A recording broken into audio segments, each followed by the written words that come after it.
அவர் எந்த இடத்துல மனைவி வைக்கணுமோ, இப்ப குடும்பம் எல்லாம் ஒண்ணு சேர்ந்திருக்கிறாங்க.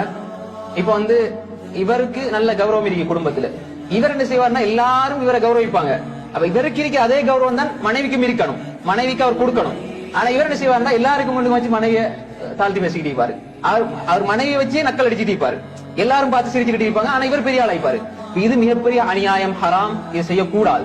ஏன்னா அது உணர்வுகளை காயப்படுது. நீங்க அந்த நேரத்துல ஏண்ட பொண்டாடி தானே, ஏண்ட வைஃப் தானே, ஏண்ட வைஃப் தான் ஓண்ட பொண்டாடி தான், எல்லாமே உங்களோட தான். ஆனால் அவருக்கு ஒரு உள்ளம் இருக்குது. அந்த உள்ளத்துல என்ன நடக்குதுன்னு அது உங்களுக்கு தெரியாது, அல்லாஹ்க்கு மட்டும் தெரியும். அப்ப எனவே அவ யோசிப்பா, இவரோட அங்க வந்த அப்பா இது வரவே கூடாதுன்னு யோசிப்பா. இவர் நினைச்சிப்பா, மாஷா இந்த பொண்டாட்டி நல்ல சிரிச்சு சந்தோஷமா இருக்கிறான். வெளிப்படை சிரிக்கு தான் நீங்க ஜோக் அடிச்சா வேற யாராவது நீங்க அவ்வளவு வச்சு. எனவே இந்த இடத்துல அதில் இருக்க வேண்டும். தான் என்னுடைய குடும்பத்துக்கு முன்னால் எப்படி கண்ணியமாக இருக்க வேண்டும் என்று ஒரு ஆண் நினைக்கின்றானோ, அதே போன்று அந்த பெண்ணும் அந்த குடும்பத்துக்கு முன்னால் கண்ணியமாக இருக்க வேண்டும் என்று நினைக்க வேண்டும்.